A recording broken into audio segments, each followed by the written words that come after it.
If you enjoy the video, please consider subscribing to the channel, cause if you don't, Valve might replace Gordon with Ivan the Space Biker.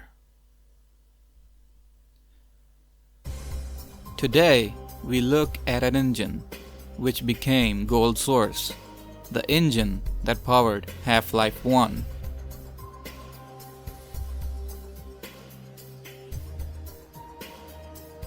In the demo map, included in the Half-Life Alpha CD, there's quite a bit to look at. Not jaw-dropping by today's standards, but it was revolutionary in 1997. First, there's the color lighting room. The neat thing here is how the colors mix up. One advancement Valve made here was to use a 16-bit color palette instead of an 8-bit one. That made the game look prettier with better texture support. Then there's the skeletal animation system. In older games like Quake, each part of the 3D model was separate, which made animating them very difficult. This connected system of each limb made animation smoother and easier to work with. This is the Probot, by the way. We'll look at him in the Cut Enemies video. Shooting it showcases some of the animation it has. Then there's the transparency room. In the 90s, game developers had to use dithering to display transparent objects. This was because of the hardware limitations they had to face. Valve was able to develop proper transparency for the Gold Source engine with different colors and materials to use on the surfaces. And a higher resolution texture option allowed for better decals on surfaces as well. The flocking system. This was to demonstrate how these void creatures would pick a leader and follow it in a flock. This was all unscripted, and their flight pattern was dynamic. This meant that they could traverse through the area on their own, judging by themselves where to slow down and where to turn. It's an early demonstration of how Valve implemented artificial intelligence very well. This is the sound room. I'll cut the music and I'll quiet down a bit. You'll notice how the sound effect changes in each little area of this section. The echo, the reverb.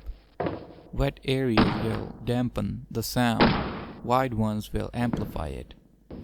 Fun fact, Kelly Bailey programmed all of these sounds by himself. A composer and a programmer.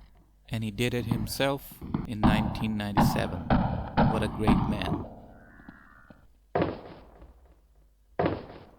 Now this is the scripted sequence room. It shows how they have a set of animations playing together to show a little event happening. That is the Panther Eye, by the way. We'll look at it too in the Cut Enemies video. The early 3D models of the human characters look a bit cartoonish. I don't think I like this style at all. The high poly count room is the most impressive one for me personally. For comparison, the most sophisticated enemy designed in Quake had 500 polygons. Valve made their most sophisticated one at 6,000 polygons. Now I'm not sure if this is that model with the 6,000 polygons, but it sure is an impressive feat to achieve within 1 year. This robot kinda reminded me of the MSX Metal Gear designs for some reason. And it dances. Again, showing off their skeletal system as well. After these little rooms, we end up in a hall with 4 different routes to take. The route on the left and the one behind me goes to the same place. We'll go through each of these and see what they have. I went into the back door first. Again, these rooms were just there to show off the engine's capabilities. Not impressive today, but transparent water was a revolutionary thing to see in a game. And climbing ladders jolted you side to side, which I'm glad they got rid of. There's this little area with the guards and scientists in it. Some of the textures on the equipment I noticed was different than retail.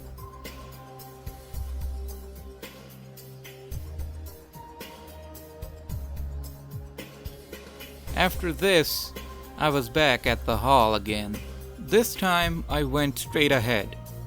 It was surprising to see that the Blast Pits chapter monster was in here, the Hypersuctor Sensitiva, or simply the Tentacle. Even the area felt like a precursor to the Blast Pit chapter. The monster does no damage here to us or the guards. Then I found a room here which had a couple of Hecu soldiers in it. These were extremely hard to kill, so I died a few times and went back.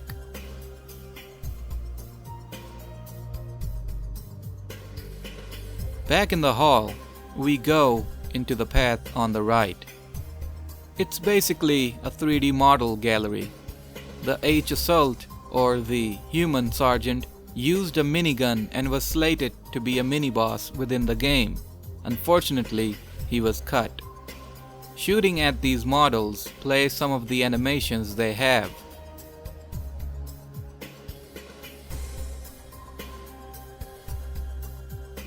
Here's the Hecu Soldier. The immediate difference I noticed was the weapon he was carrying. In retail, it's an MP5. The Panther Eye. I really like this enemy and wish it was in retail. It's cool looking and is frightening. The alien grunt had some minor changes to his model. His textures felt a bit brighter than retail. The Vortigaunt, similar to the grunt, had brighter textures as well, and his green lock on the neck was a bit bigger. The scientists and the Barneys got a complete overhaul in retail. The cartoonish element in their appearance was dialed down a lot. A morbid detail on their textures here was the little splashes or streaks of blood on their clothes, as if they went through something horrifying. And here's the Hound Eye. The 3D model resembles the retail one, but the textures are different. I'll look away now because I don't like looking at this thing. And now we're back at the hall. And there you have it, the Half-Life 1 Alpha tech demo. The leap in technology, if compared with Quake, is significant. They improved many things and implemented new ones as well. The next step in this evolution would be the Source Engine, but that would come years later.